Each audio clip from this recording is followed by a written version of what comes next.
tonight.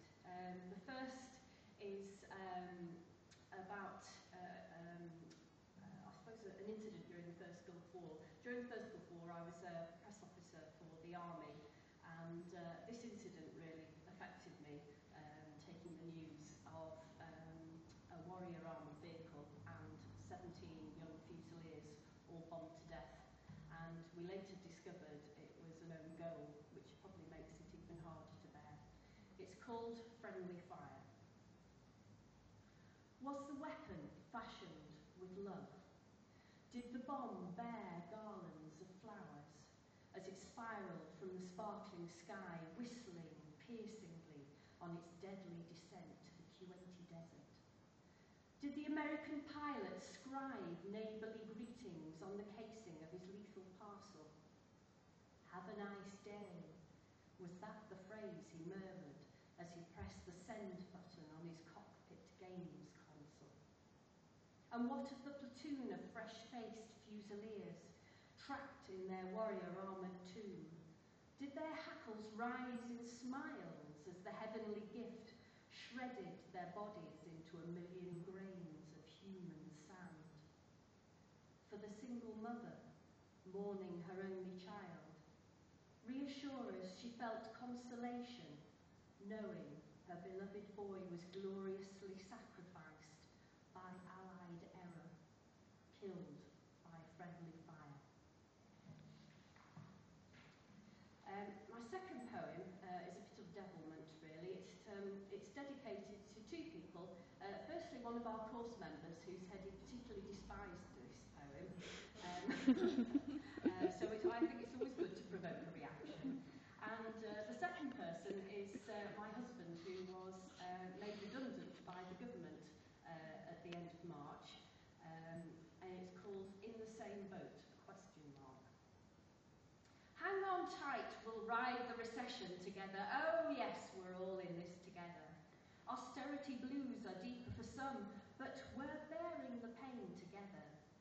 Your education's cost you dear, you can't find work? We'll work on this together. I know your job has disappeared, but volunteer, we'll make a difference together. No home, no hope, no food, no faith.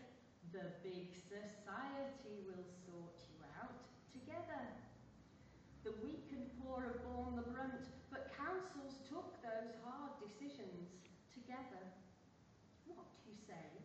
You didn't vote for this?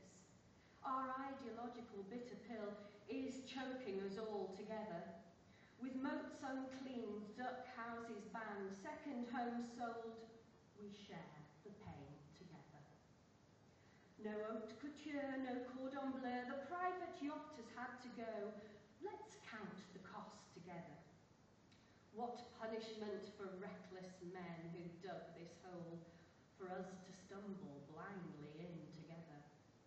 The bonus game is still the same.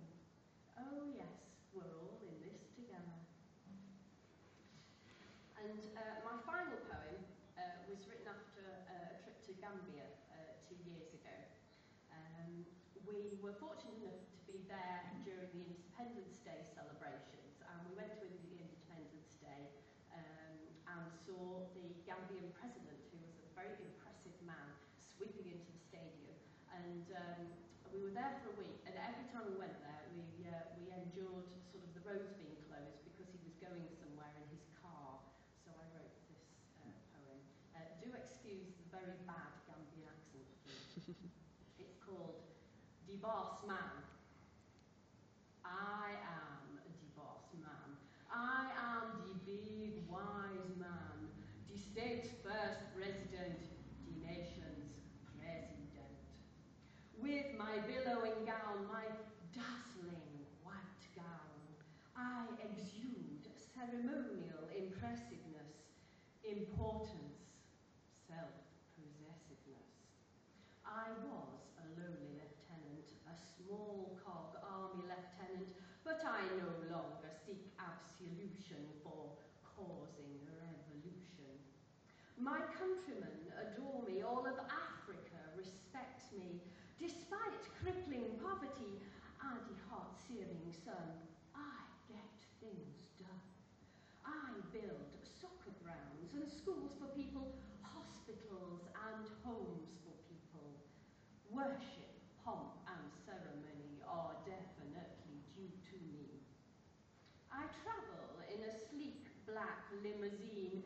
I love my shiny limousine. Parliament to palace, I may not go far, but I love my fast car. I'm a man of the people, as long as I don't see the people. When I drive, they'll do as they are told and clear the road now. Thank you. So I'm going to give him a few seconds warning. Richy Campbell is from Staffordshire. His work has been published in a few minor journals, and last year he was shortlisted for the 2011 Live Canon Poetry Prize. He currently works as a freelance book indexer, interns at the Portico Library, and is a judge on the panel of the Portico Young Poetry Prize. He has a poem due to appear in Staffordshire University's literary journal, Indent.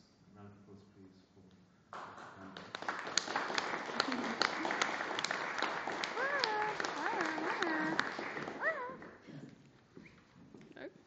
Hi.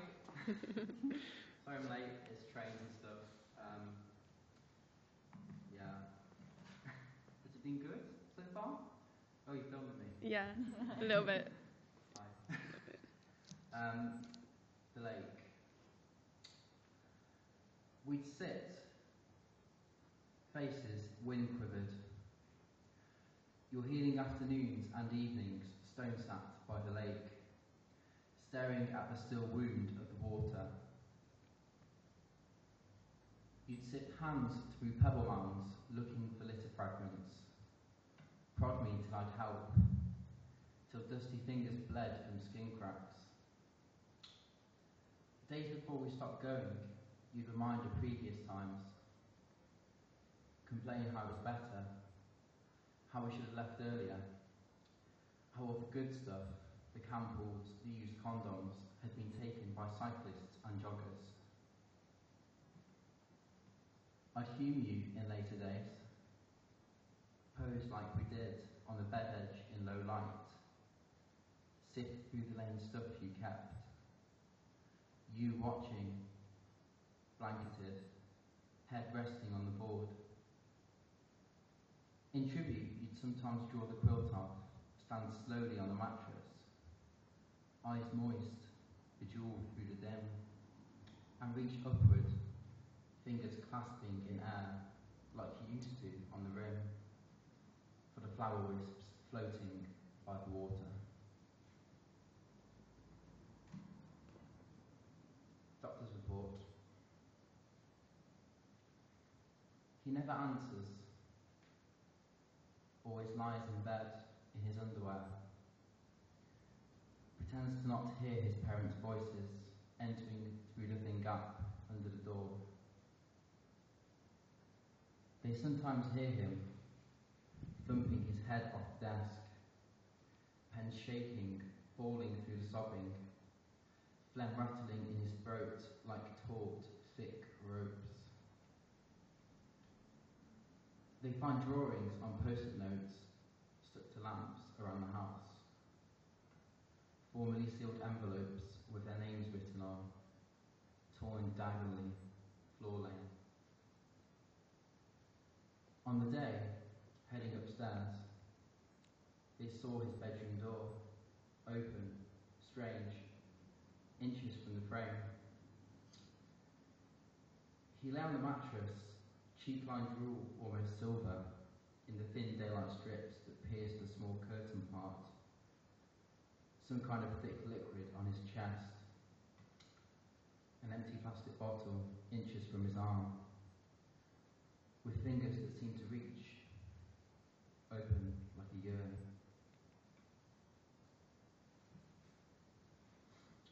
The old livers. They stare into the water's gape, the dim orange sun lowering over the broccoli treetops. The bench metal between chills their hands, watches hanging from time-contoured wrists. They've been coming here forever, hiding long-known truths in quiet under heavy tongues. Crane around at the park. Laughter at kids who poke dog shit with sticks. Oohs and ahs for minutes at the summer weather and the winter that kills it. The sun falls slowly, part obscured by leaves. Palms crisscrossed, limp and lame, like lake-sided fish who cannot flap for life, or jump back in the water and swim away. And this is from a sequence I did based on events in North Korea, and it's basically written about the kind of border where people from North Korea escape into China. The escapees. Frozen bodies rocky in thick glass of the border lake. Blotched hands stilled. Tips' motion encased slowly in the surface.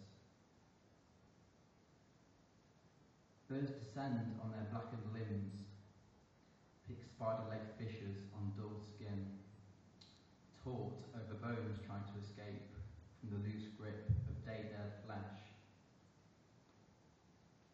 They died naked so clothes wouldn't hold them back, so cloth would not drag as they swam. Cold chilled blood and pulsed blue, ice formed around like thick roots of an ancient tree, slowing mist from lips that leaks between. Wars. Headboard rested, your eyes wide, lined, holding self, an antique on a weak shelf edge, waiting to be smashed. You tell of struggles with sleep, how the sheep you count combust around 50, war wisps floating around the charcoal carcasses. I bring tea that coals in your hands. You stare into the porcelain mouth, knuckles yellow from the holding. You think you're going crazy, but unsure as you're aware of it. Repeat yourself from minutes ago. Recount memories we never shared. Say how the shadows of walls close, the shapes permeate through duvet, how the years play cyclical slideshows on the black of your closed eyelids. I'm going to do one more now, I think. Yeah, Superstar. Jesus, Oleg, how we laughed for over years with your stupidity. When you pissed on your hands in the autumn sun to cool them. When you dropped a shit in your old fish tank to go with the carrots, so you had a flecko to go with the goldfish in the dark copper water. You made my nose bleed, stupid bastard. The blood stains won't go from all the pillow corners I had to bury in mouth to stifle laughter at 3 a.m. You tickled my vessels open, Oleg, when you fit half a foot in your mouth, then picked dead skin from it, eating flakes like bar snacks. Disgusting fool, I only think sometimes of you. I went downstairs at 7. I nearly died from orange juice choking. When I saw the police dive at you on the screen, cuff you from behind, then into their van, and drive from the feathers of smoke migrating to the sky. The crying friends of the unknowns, searching for the loved in bloody sugar cubes.